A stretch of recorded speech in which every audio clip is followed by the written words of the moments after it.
There is nothing new under the sun. And in this video, I want to show how the hierarchical lineage of the Anunnaki was responsible for the creation of human divisions and the 12 tribes of Israel. Jacob's 12 sons form the foundation of a lineage carrying encoded purpose and divine design. Through his unions with Leah, Rachel, Bilhah, and Zilpah emerged 12 bloodlines, each assigned to a specific role, function, and territory. This calculated structure mirrors ancient Mesopotamian order, where the gods divided authority among their descendants and appointed each with stewardship over domains of power. In Sumerian tradition, a council led by Anu distributed duties among the Anunnaki and their human proxies. The 12 sons of Jacob echo this pattern, each representing a human reflection of celestial hierarchy: Reuben, Simeon, Levi, Judah, Dan, Naphtali, Gad, Asher, Issachar, Zebulun, Joseph, and Benjamin form a living replica of that divine administration. 12 nodes within a terrestrial grid modeled after a cosmic prototype. Tribal identities also correspond to planetary and archetypal forces. Reuben parallels Mercury, restless, adaptable, and initiatory. Levi bears the attributes of Saturn, discipline, separation, and mediation between human and divine. Judah embodies the solar principle of rulership and sovereignty. Such correspondences reveal a deeper intent. The tribes of Israel functioned as earthly vessels of celestial energies, each channeling the essence of a higher power into human civilization. Among them, the tribe of Levi stands as the clearest example of deliberate design. Unlike the others, it received no territorial inheritance. Instead, the Levites were dispersed among the tribes as custodians of sacred knowledge and ritual precision. Their role mirrors that of Enki, the Anunnaki mediator between gods and mortals, master of wisdom and creator of order. The Levites thus served as priest engineers, maintaining the spiritual and technical infrastructure that connected Israel to its divine overseers.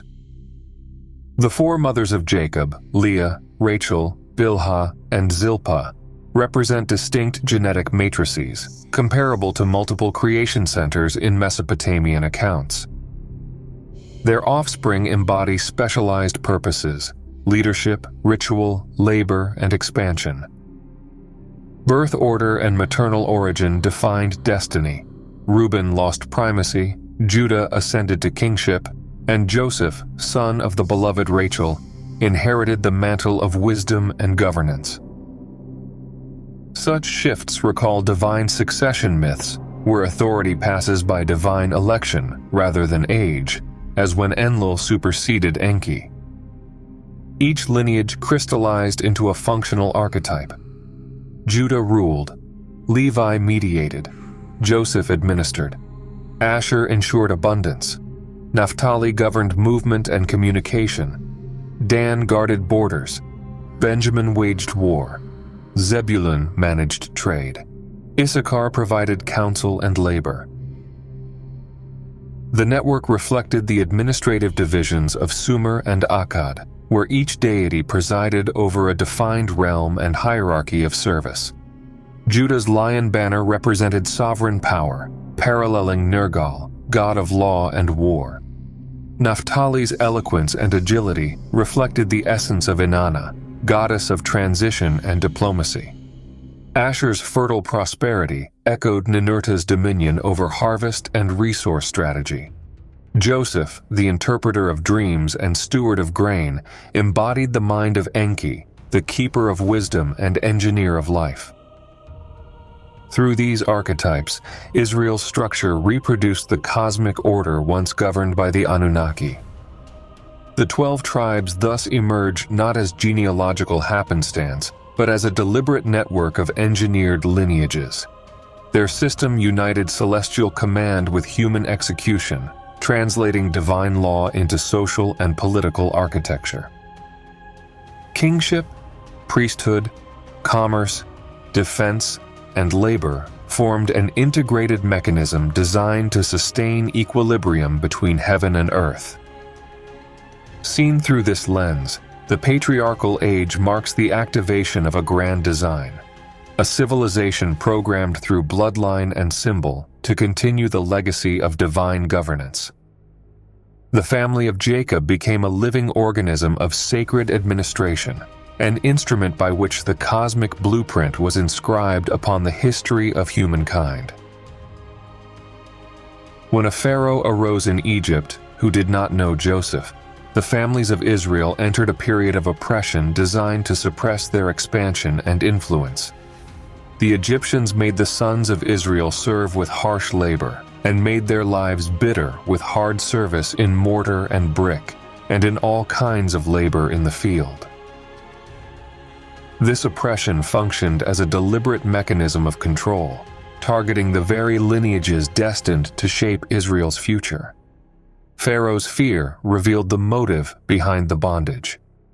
"Behold, the people of the sons of Israel are more and mightier than we. Let us deal wisely with them, lest they multiply and join our enemies." The policy was not mere economic exploitation. It was demographic regulation. A population encoded with divine heritage was expanding too rapidly. In the framework of engineered bloodlines, this represented a containment phase, an attempt to hold dormant a network of genetically and spiritually enhanced lineages until the appointed moment of activation. The command to destroy Hebrew male infants intensified this strategy of suppression. "When you act as midwives to the Hebrew women," Pharaoh ordered, "if it is a son, you shall kill him, but if it is a daughter, she shall live." Yet the midwives Shiphrah and Puah feared God and did not do as the king of Egypt commanded them. Their defiance preserved the integrity of key male lines, ensuring the continuity of the sacred seed. Within the Anunnaki paradigm, these women act as silent guardians of genetic preservation, echoing the mythic Igigi, who once resisted their overlords to protect the divine human project.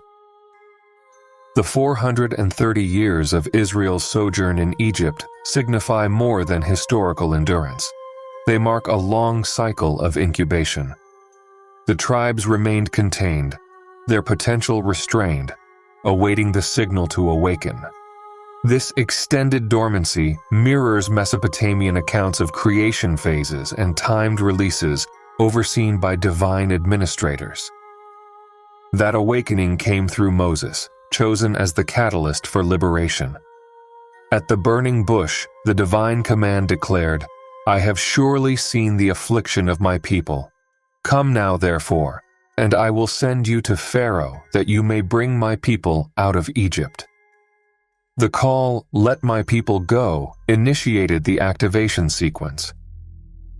Moses became the appointed agent who reawakened the suppressed bloodlines, translating latent potential into organized movement and restored purpose. The 10 plagues that followed, ending with the death of Egypt's firstborn, acted as systemic disruptions dismantling the control grid. The Passover marked the sealing of identity. The crossing of the Red Sea represented more than escape. It symbolized the passage from dormancy to destiny. The tribes emerged not as refugees, but as released carriers of divine function. The destruction of Pharaoh's pursuing army finalized the collapse of the containment system. The waters closed over the oppressors, erasing the forces that had restrained the engineered lines. With this, the tribes entered a new phase of existence, freed from suppression, ready to operate as active agents of the design first seeded in their patriarchal origins. The Egyptian bondage thus fulfilled a calculated purpose: the preservation of lineage, the refinement of endurance, and the preparation for activation. Ancient Mesopotamian texts describe similar protocols, human overseers maintaining labor forces until the gods commanded their release. In the same pattern, Israel's suffering forged resilience, ensuring that only those aligned with divine intent would emerge ready for service. When the Israelites departed Egypt, the long phase of concealment ended. The descendants of Jacob stepped into visibility as an organized, awakened network, no longer hidden, no longer passive, but charged with fulfilling the roles assigned from the beginning. The Exodus marks the moment when divine architecture re-entered motion, and the engineered bloodlines began their march toward purpose. The arrival of the tribes at Mount Sinai marked a decisive transformation in the evolution of the engineered Israelite bloodlines. What tradition remembers as divine revelation bears, under the Anunnaki framework, the features of a cosmic council, an encounter where terrestrial and celestial orders converged in structured communication. Fire, smoke, and seismic tremor accompanied the descent of Yahweh, mirroring controlled landings described in Mesopotamian texts and signaling a technologically mediated event rather than a purely mystical one. The revelation of the Torah functioned as more than moral instruction. It operated as a contractual algorithm, a coded system designed to preserve alignment between the Anunnaki-seated tribes and their celestial overseers. Each statute served as data within a behavioral firewall that maintained ritual coherence, genetic integrity, and societal order. The covenant thus established a networked relationship between a higher administration and its earthly delegates. Immediately after the covenant, detailed blueprints for a portable sanctuary were issued. The Tabernacle became the operational core of this system, a mobile interface between human and divine. Its three zones, the outer court, the holy place, and the most holy place, reflected the cosmic hierarchy of access. At its center stood the Ark of the Covenant, a power node housing the tablets and acting as communication and energy conduit. The tribe of Levi was appointed as guardian caste and technical staff, maintaining calibration, purity, and security around the sacred core. Their role parallels that of Mesopotamian temple attendants who ensured the correct orientation and functioning of the divine dwellings. From Sinai onward, the tribes no longer existed as wandering families, but as an organized command grid.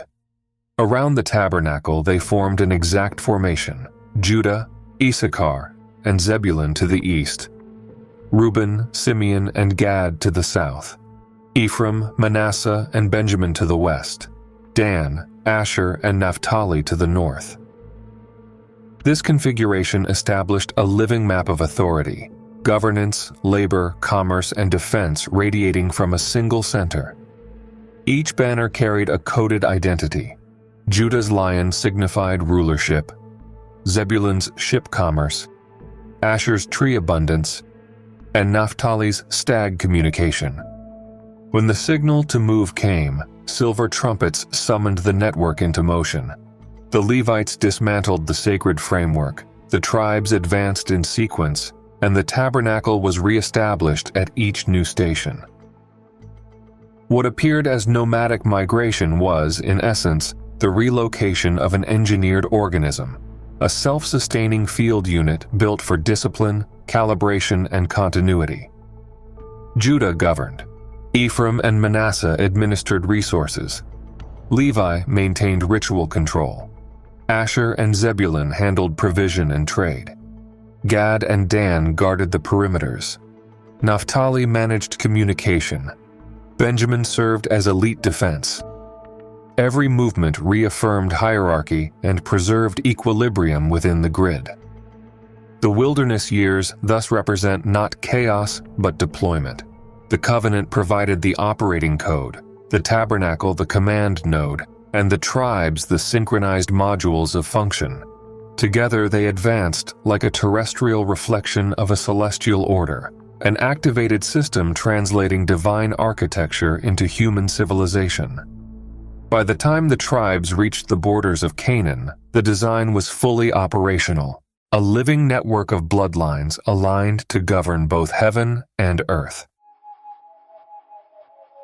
Within the engineered network of the 12 tribes, every lineage was calibrated to fulfill a precise function within the divine system established under Anunnaki influence. Yet even in such an ordered design, imbalance emerged. A rupture from within threatened the equilibrium of the structure, a rebellion that revealed how the program itself could be corrupted by ambition. In the account preserved in Numbers 16, Korah of the tribe of Levi joined Dathan and Abiram from Reuben in an open challenge to established authority. Their defiance was more than political discontent. It was a breach of encoded hierarchy. Korah, born into the priestly caste entrusted with the inner operations of the Tabernacle, attempted to override the command assigned to Aaron. This insurrection echoed an older cosmic event, the uprising of the Igigi, the celestial laborers who defied their Anunnaki superiors when the burden of service became unbearable. The same pattern of rebellion repeated now among their human counterparts. The consequences were immediate and decisive. The earth opened its mouth and swallowed them up. The ground's sudden reaction appears not as random catastrophe, but as a targeted act of expulsion, a controlled elimination of corrupted elements from the living system. In the framework of engineered lineage, this was a surgical correction, erasing the defective code that no longer aligned with the original design. The 250 men who joined Korah and attempted to burn unauthorized incense were consumed by fire, a response that fits the logic of technological neutralization. Fire and aromatic compounds in this context functioned as energetic filters, detecting and destroying unapproved frequencies or genetic emissions that interfered with the system's balance. Ritual was technology, and disobedience triggered its self-defensive protocols. To confirm legitimate authority and restore order, a verification test was performed. Each tribal leader presented a rod as an identifier of lineage. Overnight, only the rod of Aaron, representing Levi, blossomed and bore almonds. This act was more than a miracle. It was a biosignature authentication, a living response proving resonance with the divine frequency. Aaron's rod became the physical evidence of alignment between the priestly line and the higher command overseeing the system. The budding staff reaffirmed that divine authority operated through measurable signs embedded in biological matter. Legitimacy required tangible validation, proof of coherence with the vibrational code of the Anunnaki hierarchy. Authority could not be inherited through claim alone. It had to be verified through resonance. While the rebellion of Korah was eradicated, signs of deeper deviation lingered elsewhere. The tribe of Dan began to drift from its appointed path, adopting serpent symbols and idolatrous practices that set it apart from the collective matrix. Its eventual disappearance from the enumeration of tribes in Revelation 7:4-8 stands as the record of disqualification, a lineage deemed incompatible with the concluding stages of the plan. Dan's divergence marked the first evidence of spiritual and genetic isolation within the engineered network. This phase of history demonstrates the system's built-in mechanisms of correction. The Anunnaki paradigm permitted adaptation, yet imposed limits. Deviation beyond established thresholds invoked immediate intervention. Fire, seismic expulsion, and verification tests were not punishments, but recalibrations, safeguarding the coherence of the larger design. Rebellion in this context represented corruption of purpose, a fracture within the genetic and spiritual code. Its eradication was necessary to preserve integrity. Through these crises, the system reaffirmed a universal principle. Authority was not self-appointed, nor guaranteed by lineage, but sustained only by alignment with the higher cosmic frequency that governed the mission of Earth's engineered tribes. Under Joshua's command, the 12-tribe network advanced into Canaan, initiating a calculated campaign to recover zones of power and resources. The taking of Jericho, the fall of Ai, and the destruction of Hazor were not isolated victories, but coordinated operations aimed at reclaiming ancient strongholds that had once functioned as nodes within an older terrestrial grid. The campaign focused on strategic centers rich in copper, gold, and trade access, resources vital to the planetary administration once overseen by the Anunnaki. Seen through that framework, the Conquest of Canaan was a restoration effort. The reactivation of an abandoned network where each tribe, engineered for a distinct role, now occupied its assigned zone and reinstated human-divine partnership through settlement. The division of land followed a geometric precision. You shall take one prince of every tribe to divide the land for inheritance. Each territory corresponded to a predetermined domain on the operational map. The tribe of Levi, however, received no large continuous inheritance. To the tribe of Levi he gave no inheritance. The Lord, God of Israel, was their inheritance. Levi remained mobile, charged with maintaining the covenant infrastructure, the living circuitry that bound all tribal zones together. Every allocation served a dual purpose: habitation and function. East of the Jordan, Reuben, Gad, and half of Manasseh reoccupied regions once devoted to divine human labor. Westward, the remaining tribes established governance, trade, and ritual centers. The pattern mirrors the ancient Mesopotamian system, in which each deity ruled a territory through a chosen lineage, sustaining production and order within a greater command grid. Archaeological memory preserves the magnitude of Jericho, Hazor, and Ai, centers of authority and technology before their fall. Their destruction signified the dismantling of rival administrations and the installation of a new hierarchy aligned with the re-engineered design. The Israelites' settlement of these cities completed the turnover of control, transforming them into renewed command bases for the ongoing mission. Levi's dispersion across the land ensured that sacred installations remained active wherever the network extended. The Levites functioned as technicians of the covenant, maintaining energy nodes, ritual calibration, and doctrinal coherence. Their lack of territory guaranteed their presence everywhere, overlaying the grid rather than anchoring to one location. When the final divisions were marked, the mobile structure of the wilderness evolved into a fixed yet integrated system. Tribal banners became territorial standards, and every region assumed its programmed role: defense, agriculture, governance, or spiritual maintenance. The promise of inheritance materialized not as reward alone, but as activation, a transition from wandering formation to operational infrastructure. Through this conquest, the mission reached its execution phase. Each lineage took its station within the grand design, managing resources, boundaries, and sacred law according to the pattern set by higher order. The occupation of Canaan thus emerges not merely as expansion, but as the restoration of an ancient order, reclamation of the grid, stabilization of the human-divine alliance, and renewal of the terrestrial system first mapped by the Anunnaki architects. Once the land was allotted and the tribal system established, Israel entered an age of decentralization.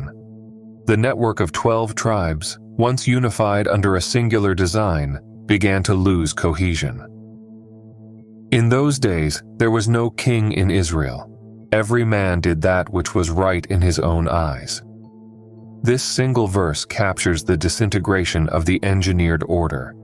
The structure that had once functioned with precision, each lineage fulfilling its assigned role, now fractured into scattered, independent units. The period of the judges became an era of field agents and localized responses. Without central coordination, tribes rose and fell according to circumstance, each acting on its own initiative or reacting to external threats. The recurring cycle of rebellion, oppression, and temporary deliverance, recorded in Judges 2:10-23, reveals the systemic malfunction. Disobedience brought invasion, deliverance restored order briefly, but without structural unity, the pattern repeated. The network's coherence eroded. Its functions operated without synchronization. The tribe of Dan exemplifies this breakdown. Originally settled west of Benjamin, Dan abandoned its territory, migrated north, and conquered Laish. There it established its own center of worship, complete with idols and unauthorized altars. Dan's defection represented a rogue outpost, comparable to an autonomous colony breaking away from the command grid.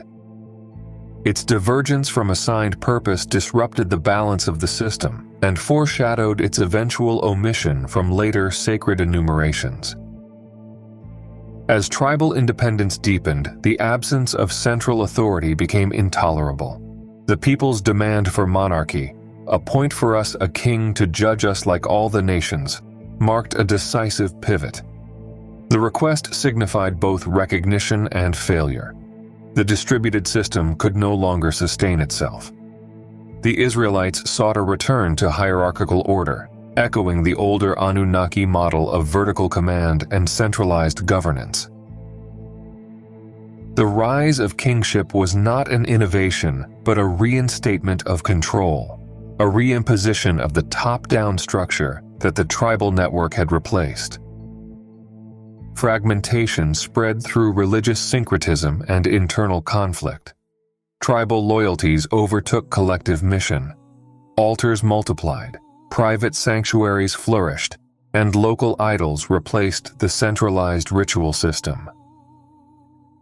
The once coordinated banners no longer encircled the sanctuary in harmony, but flew separately over scattered domains. The specialized functions of the tribes, governance, trade, defense, priesthood, blurred into competition and rivalry. The Levites retained their sacred duties but no longer operated within an integrated infrastructure. The grid had collapsed, leaving only fragments of the original design. This era illustrates how even an engineered system can decay when unity gives way to self-direction. The tribes, conceived as synchronized nodes of divine purpose, devolved into isolated entities guided by human impulse. The network that once functioned as a living organism of governance and sacred order became a patchwork of survival and ambition. By the end of this period, the experiment stood broken. The mission persisted, the bloodlines endured, but the architecture that once bound them together had dissolved. The children of Jacob remained in the land, yet their movements were no longer coordinated by the original code. The stage was set for restoration through monarchy, a return to centralized command to replace the failed system of distributed execution. What had been unity through design would now become control through kingship. With the rise of King David and his son Solomon, the human divine project reached its zenith. The tribes, once scattered and autonomous, converged under unified command. David secured Jerusalem as both political and spiritual capital, preparing the foundation for a permanent sanctuary that would anchor the covenant within stone and gold. Solomon, beginning construction in the 4th year of his reign and completing it in the 11th, built the temple as the operational headquarters of the divine human system, a central node linking earth to higher command. When the Ark of the Covenant was installed in the most holy place, the glory of Yahweh filled the house. This moment marked activation. The temple was not a monument to faith alone, but a functioning hub of contact, an engineered chamber designed for interface. Within the Anunnaki-derived paradigm, its structure resembles a stargate, a calibrated portal for channeling presence, storing knowledge, and maintaining direct communication between celestial and terrestrial domains. The architecture itself embodied this function.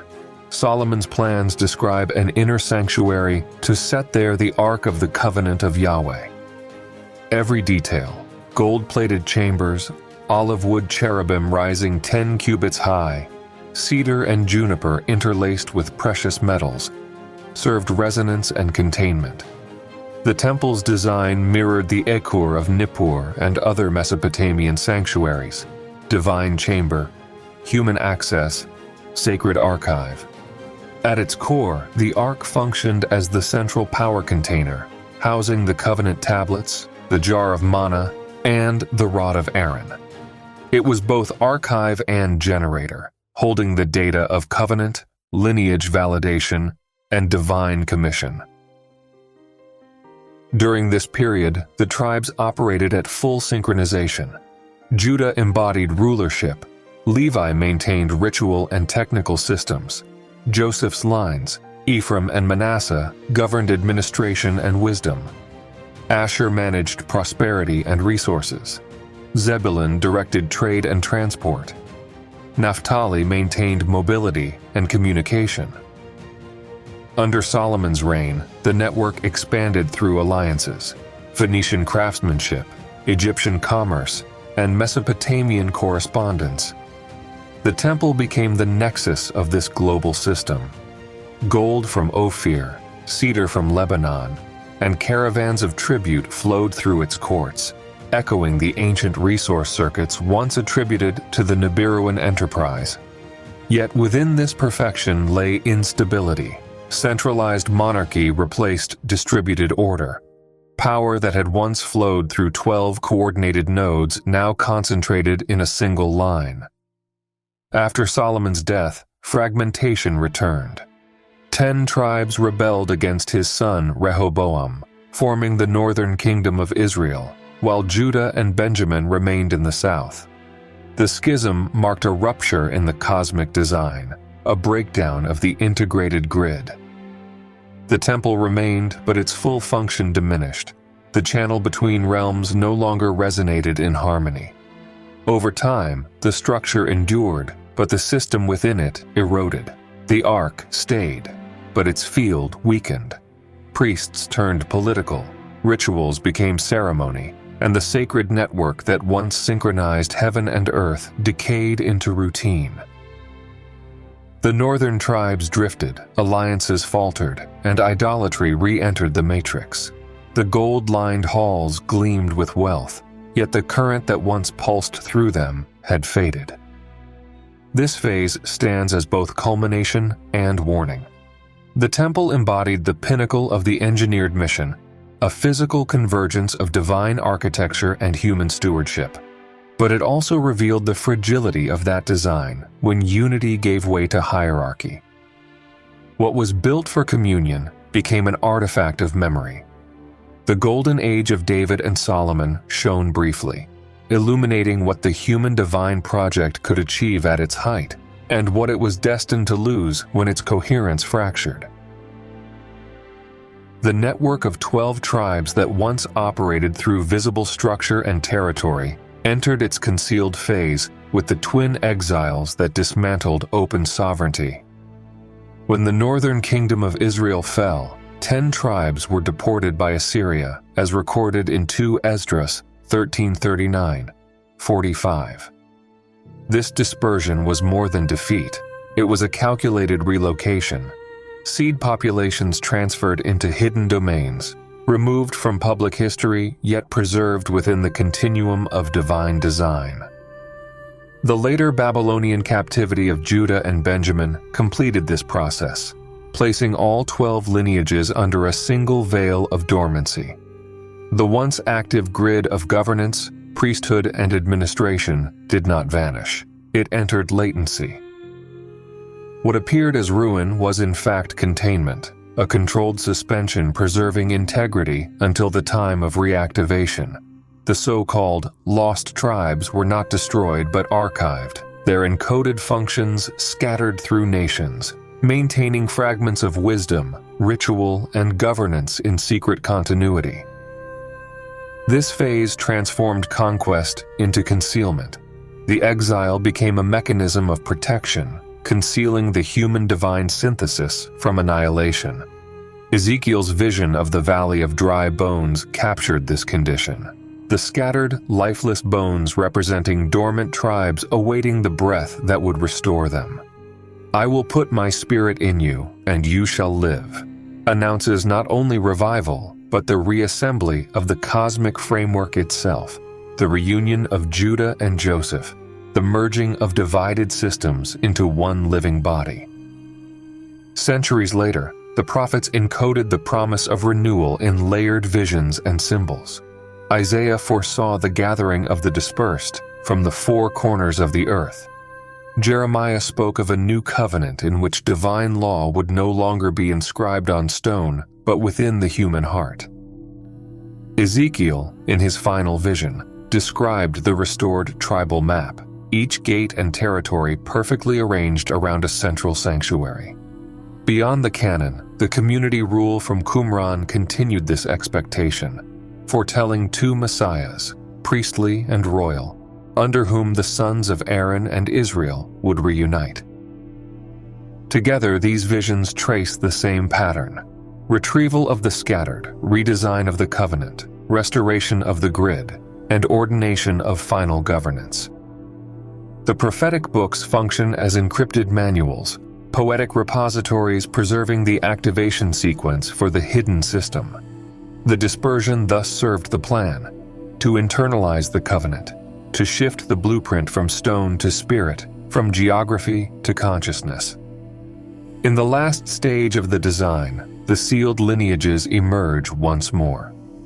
Revelation 7:4 declares, "And I heard the number of them which were sealed, and there were sealed 144,000 of all the tribes of the children of Israel."